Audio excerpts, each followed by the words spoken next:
ಇನ್ನು ರಾಜ್ಯ ರಾಜಕೀಯದಲ್ಲಿ ಈಗಾಗಲೇ ಆಡ್ತಾ ಇರುವಂತಹ ಮಾತುಗಳು, ಒಬ್ಬರು ಹೇಳ್ತಾರೆ ಸೆಪ್ಟೆಂಬರ್ ನಂತರ ದೊಡ್ಡ ಬದಲಾವಣೆ ಆಗುತ್ತೆ ಅಂತಾರೆ, ಮತ್ತೊಬ್ಬರು ಏನು ಮನೆಗಳನ್ನು ದುಡ್ಡು ಕೊಟ್ಟು ತೆಗೆದುಕೊಳ್ಬೇಕಂತ ಅನಿವಾರ್ಯತೆ ಇದೆ ವಸತಿ ಇಲಾಖೆಯಲ್ಲಿ ಅಂತ ಹೇಳ್ತಿದ್ದಾರೆ. ಇನ್ನೊಬ್ಬರು ಶಾಸಕರು ನಾನು ರಾಜೀನಾಮೆ ಕೊಟ್ಟರು ಆಶ್ಚರ್ಯ ಇಲ್ಲ ಅಂತ ಹೇಳ್ತಾ ಇದ್ರು. ಇದೆಲ್ಲ ಆದ ನಂತರ ಈಗ ಕಾಂಗ್ರೆಸ್ ಉಸ್ತುವಾರಿ ರಣದೀಪ್ ಸಿಂಗ್ ಸುರ್ಜೇವಾಲಾ ಅವರು ಬಂದಿದ್ದಾರೆ, ಭಾಳಷ್ಟು ಮಾತನಾಡ್ತಿದ್ದಾರೆ. ಒಬ್ಬೊಬ್ಬರೇ ಶಾಸಕರನ್ನ ಕರೆಸಿ ಮುಖಾಮುಖಿ ಕೂರಿಸ್ಕೊಂಡು ಅವರ ಅಭಿಪ್ರಾಯಗಳನ್ನು ಸಂಗ್ರಹಿಸ್ತಾ ಇದ್ದಾರೆ. ಅಭಿವೃದ್ಧಿ, ಪಕ್ಷ ಸಂಘಟನೆ, ಸ್ಥಳೀಯ ನಾಯಕತ್ವ, ಈ ರೀತಿಯಾದಂತಹ ತೇಪೆ ಹಚ್ಚುವಂತಹ ಪ್ರಯತ್ನವೂ ಕೂಡ ಸಾಗ್ತಾ ಇದೆ. ಜೊತೆಗೆ ಭ್ರಷ್ಟಾಚಾರದ ಬಾಂಬ್ ಹಾಕಿದಂತಹ BR ಪಾಟೀಲ್ ಅವರಿಂದಲೂ ಕೂಡ ರಿಪೋರ್ಟ್ ತಗೊಂಡಿದ್ದಾರೆ.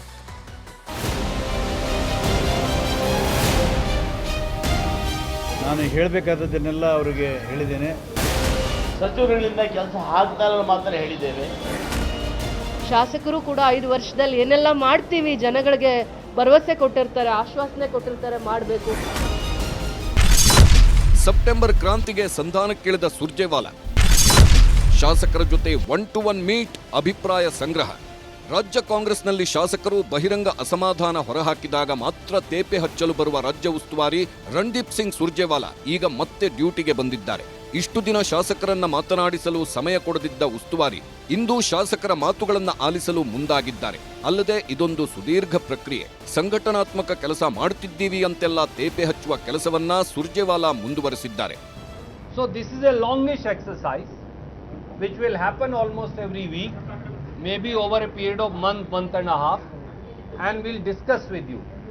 Once everything is ready, we'll call our ministers. We will also discuss with our Honorable Chief Minister and Deputy Chief Minister, and then suitable measures for development etc. will be taken. So this is a continuous exercise for introspection and development of the state, and for ensuring that we are able to do best for our people. Any news that is circulated in the media about some leadership change etc. are only a figment of your imagination. This is an organizational exercise we are undertaking. ಕೆಪಿಸಿಸಿಯ Bharat Jodo ಭವನದಲ್ಲಿ ಶಾಸಕರೊಂದಿಗೆ ಸುರ್ಜೇವಾಲಾ ಇಂದು ಸಭೆ ಮಾಡಿದ್ದಾರೆ. ಹೆಚ್ಚಿನ ಶಾಸಕರ ಜೊತೆ ಮಾತ್ರ 1-to-1 meeting ಮಾಡಿದ್ದಾರೆ. ಪ್ರಮುಖವಾಗಿ ವಸತಿ ಇಲಾಖೆಯಲ್ಲಿನ ಗೋಲ್ಮಾಲ್ ಬಗ್ಗೆ ಸರ್ಕಾರದ ವಿರುದ್ಧವೇ ದನಿ ಎತ್ತಿದ್ದ BR ಪಾಟೀಲ್ರನ್ನ ಕರೆಸಿ ಅರ್ಧ ಗಂಟೆಗೂ ಹೆಚ್ಚು ಕಾಲ ಸುರ್ಜೇವಾಲಾ ಮಾತುಕತೆ ನಡೆಸಿದ್ರು. ನಾನು ಸಿಎಂ ಡಿಸಿಎಂ ಸಚಿವರ ಬಗ್ಗೆ ಮಾತನಾಡಿಲ್ಲ. ಮನೆ ಹಂಚಿಕೆಯಲ್ಲಿ ಹಣ ಪಡೆದಿದ್ದ ಬಗ್ಗೆ ಹೇಳಿದ್ದೇನೆ. ರಾಜೀವ್ ಗಾಂಧಿ ವಸತಿ ಯೋಜನೆಯಲ್ಲಿ ಬಡವರಿಗೆ ಮನೆ ನೀಡಲಾಗಿತ್ತು. ನಾನು ನನ್ನ ಆಳಂದ ಕ್ಷೇತ್ರಕ್ಕೆ 2,000 ಮನೆಗಳನ್ನ ಕೇಳಿದ್ದೆ. ವಸತಿ ಇಲಾಖೆಗೆ ನಾನು ಪತ್ರ ಬರೆದಿದ್ದೆ. ನನ್ನ ಪತ್ರಕ್ಕೆ ಯಾವುದೇ ಉತ್ತರ ಬರಲಿಲ್ಲ. ಆದರೆ ಗ್ರಾಮ ಪಂಚಾಯಿತಿ ಅಧ್ಯಕ್ಷರಿಗೆ ಮನೆ ಅಲಾಟ್ ಮಾಡಲಾಗಿದೆ. ನನ್ನ ಶಿಫಾರಸು ಪತ್ರ ಆಗಿದ್ದರೂ ಮನೆ ಅಲಾಟ್ ಮಾಡಿಲ್ಲ. ಪ್ರತಿ ಮನೆಗೆ 5 ರಿಂದ 25,000 ರೂಪಾಯಿವರೆಗೆ ಹಣ ಪಡೆದಿದ್ದಾರೆ. ಇದರ ಬಗ್ಗೆ ನಾನು ವಸತಿ ಸಚಿವರ ಆಪ್ತ ಕಾರ್ಯದರ್ಶಿ ಬಳಿ ಹೇಳಿದ್ದೆ. ಆ ಆಡಿಯೋ ವೈರಲ್ ಆಯ್ತು. ನಾನಾಗೆ ಆಡಿಯೋ ಬಿಡುಗಡೆ ಮಾಡಿಲ್ಲ. ಆಡಿಯೋದಲ್ಲಿ ಮಾತನಾಡಿರುವುದು ನಾನೇ. ಸಿಎಂ ಕರೆದು ಮಾತನಾಡಿದ್ದಾರೆ. ಎಲ್ಲವನ್ನೂ ಹೇಳಿದ್ದೇನೆ. ಮಾನ್ಯ ಸುರ್ಜೇವಾಲಾ ಅವ್ರ ಜೊತೆಗೆ ದೀರ್ಘವಾದಂಥ ಚರ್ಚೆ ಆಯಿತು. ನಾನು ಹೇಳಬೇಕಾದದ್ದನ್ನೆಲ್ಲ ಅವರಿಗೆ ಹೇಳಿದ್ದೇನೆ. ಅವರೆಲ್ಲನೂ ನನ್ನ ವಿಷಯಗಳನ್ನು ನೋಟ್ ಮಾಡಿಕೊಂಡಿದ್ದಾರೆ. ಮುಂದಿನ ಬರ್ತಕ್ಕಂಥ ದಿನಗಳಲ್ಲಿ ಅವ್ರೇನು ಮಾಡಿದ್ದಾರೆ ಅವ್ರಿಗೆ ಬಿಟ್ಟಿದ್ದು ಪಕ್ಷ ಬಿಟ್ಟು. ನಾನು ಹೇಳಿದ್ದಕ್ಕೆ ನಾನು ಬದ್ಧನಾಗಿದ್ದೀನಿ. ನಾನು ಹೇಳೋದನ್ನೆಲ್ಲ ಅಲ್ಲಿ ಹೇಳಿದ್ದೀನಿ. ಅವರು ಬಹಳ ಗಂಭೀರವಾಗಿ ಪರಿಗಣಿಸಿದ್ದಾರೆ. ಅವ್ರು ಕೇಳಿಲ್ಲ, ನಾನು ಕೊಟ್ಟಿಲ್ಲ. BR ಪಾಟೀಲ್ ಬಳಿಕ ಚಿಕ್ಕಬಳ್ಳಾಪುರ ಮತ್ತು ಕೋಲಾರ ಭಾಗದ ಶಾಸಕರು ಅಭಿಪ್ರಾಯ ಸಂಗ್ರಹ ಮಾಡಿದ್ರು.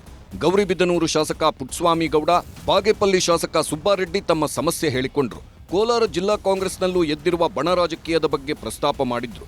ಮೊದಲಿಗೆ ಬಂಗಾರಪೇಟೆ ಶಾಸಕ SN ನಾರಾಯಣಸ್ವಾಮಿ ತಮ್ಮ ನೋವುಗಳನ್ನ ಹೇಳಿಕೊಂಡ್ರು. ನಾನು 3 ಬಾರಿ ಗೆದ್ದಿದ್ದೀನಿ. ಅನುದಾನ ಕಡಿಮೆ ಆಗ್ತಿದೆ. ಗ್ಯಾರಂಟಿಗಳಿಂದ ಬಡವರ ಹೊಟ್ಟೆ ತುಂಬಿದೆ. ಶಾಸಕರ ಅನುದಾನಕ್ಕೆ ಕತ್ತರಿ ಬಿದ್ದಿದೆ. ಚರಂಡಿ, ಬೀದಿ ದೀಪ, ರಸ್ತೆ, ಹೀಗೆ ಯಾವ ಕೆಲಸವೂ ಆಗ್ತಿಲ್ಲ. ಮುಖ್ಯಮಂತ್ರಿಗೆ ಹೇಳಿ ಶಾಸಕರಿಗೆ ಅನುದಾನ ಕೊಡಿಸಿ. ಕೆಲ ಸಚಿವರು ಸರಿಯಾಗಿ ಕೆಲಸ ಮಾಡ್ತಿಲ್ಲ. ಶಾಸಕರ ಮನವಿ ಕೇಳಲ್ಲ. ಬದಲಾವಣೆ ಅಂತಿದ್ದಾರೆ. ಎಲ್ಲದಕ್ಕೂ ಸ್ಪಷ್ಟತೆ ಸಿಗಬೇಕು. ಸಂಪುಟ ಸೇರಿ ಜನರ ಕೆಲಸ ಮಾಡೋ ಆಸೆಗಿದೆ. ಅವಕಾಶ ಕೊಡಿ. ಮನಸ್ಸು ಬಿಚ್ಚಿ ಮಾತಾಡಿದ್ದೇವೆ. ಸಚಿವರುಗಳಿಂದ ಕೆಲಸ ಆಗ್ತಾ ಇಲ್ಲ ಮಾತ್ರ ಹೇಳಿದ್ದೇವೆ.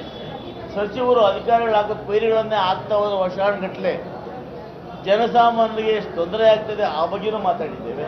ಅದಾದ ಬಳಿಕ KGF ಶಾಸಕಿ ರೂಪಾ ಶಶಿಧರ್ ಸರದಿ ಅಭಿವೃದ್ಧಿ ವಿಚಾರಗಳ ಬಗ್ಗೆ ಒಂದಷ್ಟು ಸಲಹೆ ಕೊಟ್ಟಿದ್ದಾರಂತೆ. ಭಿನ್ನಾಭಿಪ್ರಾಯಗಳು ಏನೇ ಇರಲಿ ಸಿಎಂ ಡಿಸಿಎಂ ಸರಿ ಮಾಡಿಕೊಳ್ಬೇಕು.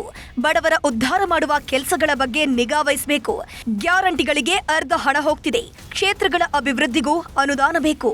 ಸರ್ಕಾರದ 60 ಭಾಗ ಅಷ್ಟು ಅನುದಾನ ಏನಿದೆ ಅದು ಗ್ಯಾರಂಟಿ ಯೋಜನೆಗೆ ಉಪಯೋಗ ಆಗ್ತಾ ಇದೆ. ಅದಾದ್ಮೇಲೆ ಅಭಿವೃದ್ಧಿ ಆಗಬೇಕು, ಕ್ಷೇತ್ರನೂ ಅಭಿವೃದ್ಧಿ ಆಗಬೇಕು. ಶಾಸಕರು ಕೂಡ 5 ವರ್ಷದಲ್ಲಿ ಏನೆಲ್ಲ ಮಾಡ್ತೀವಿ, ಜನಗಳಿಗೆ ಭರವಸೆ ಕೊಟ್ಟಿರ್ತಾರೆ, ಆಶ್ವಾಸನೆ ಕೊಟ್ಟಿರ್ತಾರೆ, ಮಾಡಬೇಕು. ಚಿಕ್ಕಬಳ್ಳಾಪುರ ಶಾಸಕ ಪ್ರದೀಪ್ ಈಶ್ವರ್ಗೂ ಸುರ್ಜೇವಾಲಾ ಸಭೆಗೆ ಆಹ್ವಾನ ಹೋಗಿತ್ತು. ಕ್ಷೇತ್ರದಲ್ಲಿ ಹಾಗೂ ಜಿಲ್ಲೆಯಲ್ಲಿ ಬಿಜೆಪಿಯಿಂದ ಆಗಿರುವ ಅನ್ಯಾಯಗಳ ವಿರುದ್ಧ ಹೋರಾಡಿದ್ದೇನೆ, ಅದರಿಂದ ಕೇಸ್ ಹಾಕಿದ್ದಾರೆ, ಯಾವುದಕ್ಕೂ ಹೆದರಲ್ಲ ಎಂದಿದ್ದಾರಂತೆ. ಬಿಜೆಪಿಯವರು ಕೆಲವರು ಭಾಳ ನನ್ನ ಮೇಲೆ ಪ್ರೀತಿ ತೋರಿಸಿ ಒಂದು 7-8 ಡಿಫಮೇಷನ್ಸ್ ಎಲ್ಲ ಹಾಕಿದ್ದಾರೆ. ಸೊ ಅದು 70 ಆದರೂ ಹೆದರಬಾರ್ದು ಅಂತ ಒಂದು ಪುಟ್ಟ. ಹೀಗೆ ಒಂದು ಕಡೆ ಸುರ್ಜೇವಾಲಾ ಪಕ್ಷ ಸಂಘಟನೆ, ಡ್ಯಾಮೇಜ್ ಕಂಟ್ರೋಲ್, ಶಾಸಕರ ಅಸಮಾಧಾನ ತಣಿಸುವುದು ಹಾಗೂ ಪಕ್ಷದ ಸಂಘಟನೆಯನ್ನ ಬಲಪಡಿಸುವುದು ಅಂತೆಲ್ಲ ಹೇಳಿಕೊಂಡು ಶಾಸಕರ ಜೊತೆ ಮಾತುಕತೆ ನಡೆಸುತ್ತಿದ್ದಾರೆ. ಆದರೆ ಸಿಕ್ಕಿದ್ದೇ ಚಾನ್ಸ್ ಎಂಬ ರೀತಿಯಲ್ಲಿ ಡಿಸಿಎಂ ಡಿಕೆ ಶಿವಕುಮಾರ್ ಆಪ್ತರು ಮಾತ್ರ ಡಿಕೆಶಿಗೆ ಮುಖ್ಯಮಂತ್ರಿಯಾಗಲು ಅವಕಾಶ ಮಾಡಿಕೊಡಬೇಕು ಎಂಬ ಮನವಿಯನ್ನ ಬಹಿರಂಗವಾಗಿಯೇ ವ್ಯಕ್ತಪಡಿಸಲು ಶುರು ಮಾಡಿದ್ದಾರೆ. ಯಾರು ಕೂಡ ನಾನು ಮುಖ್ಯಮಂತ್ರಿ ಮಾಡ್ಲಿಕ್ಕಾಗಲ್ಲ, ನಾನು ಮುಖ್ಯಮಂತ್ರಿ ಬೇಡ ಅಂತ ಹೇಳಲಿಕ್ಕಾಗಲ್ಲ. ಹೈಕಮಾಂಡ್ ತೀರ್ಮಾನ ಮಾಡಬೇಕು, ಅವ್ರು ಮುಖ್ಯಮಂತ್ರಿ ಆಗಬೇಕು. ಆದರೆ ನಮ್ಮ ಅಭಿಪ್ರಾಯ ಏನಂತಂದ್ರೆ ಸರ್ಕಾರಕ್ಕೆ ಅಧಿಕಾರಕ್ಕೆ ಬರೋದಕ್ಕೆ ಅವರು ಕೂಡ ಪ್ರಯತ್ನ ಪಟ್ಟಿರೋದ್ರಿಂದ ಅವ್ರಿಗೂ ಒಂದು ಅವಕಾಶವನ್ನ ಹೈಕಮಾಂಡ್ ಮಾಡಿಕೊಡ್ಬೇಕು ಅಂತಕ್ಕಂಥ ಮನವಿಯನ್ನ ಮಾಡ್ತೀವಿ. ಒಂದು ಕಡೆ ಒಗ್ಗಟ್ಟಿನ ಮಂತ್ರ, ಇನ್ನೊಂದು ಕಡೆ ಸಂಧಾನ ತಂತ್ರ, ಇದರ ನಡುವೆ ಕುರ್ಚಿಯನ್ನ ಪಡೆಯುವ ಆಸೆ. ಹೀಗೆ ರಾಜ್ಯ ಕಾಂಗ್ರೆಸ್ನಲ್ಲಿ ಎಲ್ಲವೂ ಒಟ್ಟಿಗೆ ನಡೆಯುತ್ತಲಿದೆ.